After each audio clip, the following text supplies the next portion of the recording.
We're going to look at where e-learning at Pakuranga College is going over the next year or two. It's worth looking back to look forward, starting by looking at what we've been doing up until now. We've had ICT available as an option in classrooms. We've had netbook classes, computer rooms, lots of enthusiasm for using ICT in the classroom, plenty of ideas.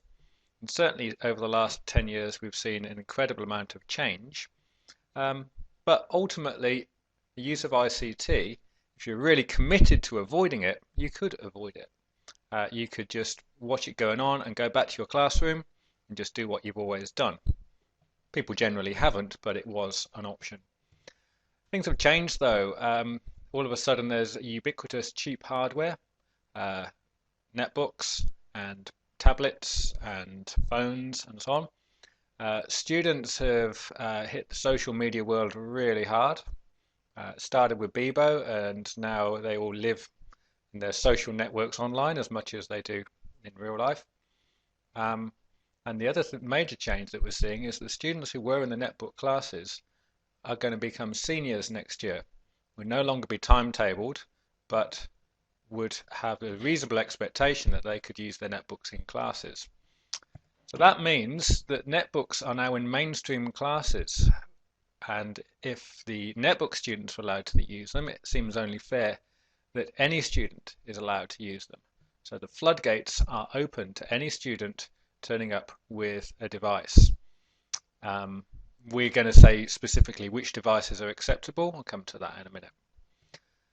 So in classrooms from next year, senior classrooms and juniors, there'll be no charges. I'll put that at the top of the list. It's a really important point to remember.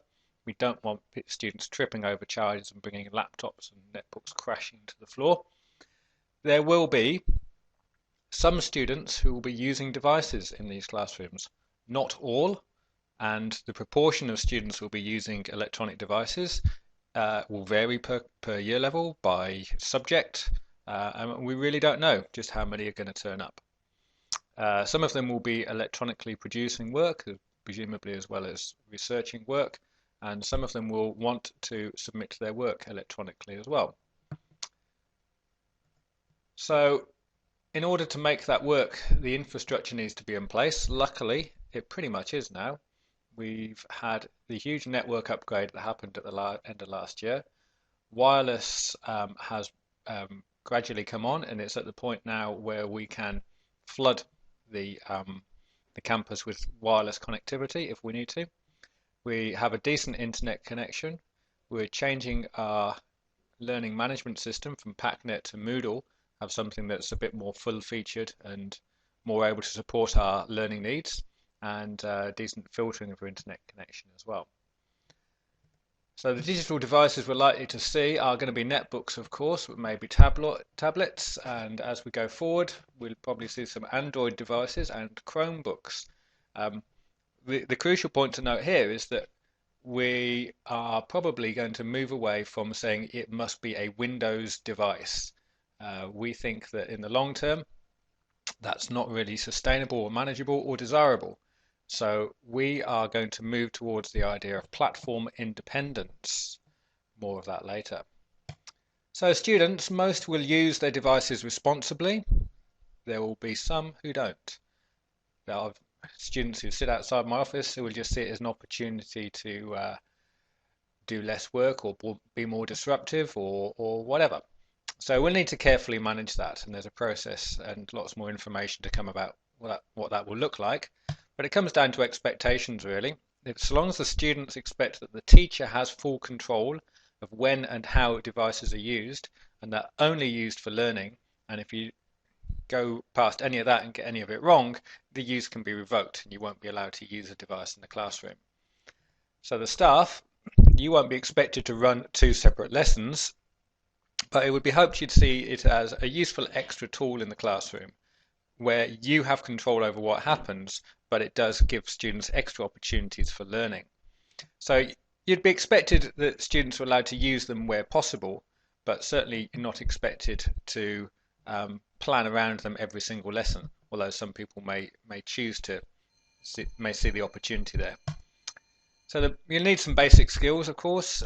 Most of them, most of you have already in terms of KMAR and being able to cope with the email and do decent file handling. And there'll be some upskilling on Moodle as well. But we'll make sure that people, I think, have a good concept of what the basic skills are that they need and are supported in getting there. So we'll make sure there's Moodle resources available. We'll do tutorials on the basic skills. And of course, there's always your peers in teaching. So beyond that, the ratio is likely to increase. Devices are only becoming more ubiquitous and cheaper. Devices will change. We're seeing pretty much the shape of things to come, I think, with compact devices with a lot of flexibility. But of course, the ultimate goal will be to go to a one-to-one, so each student has a device. It's going to get a lot easier to actually use them to their full potential then. When that will happen, we don't know. But we should certainly plan and think around that being on the horizon within the next 3, 4, 5 years. Who knows? So the preparation, for now, no changes needed to your schemes and your lesson plans. It would be sensible to upskill in important areas, and before 2013 should be starting to think about platform independence and how you can transition learning modules which are based specifically on Windows stuff to being platform independent.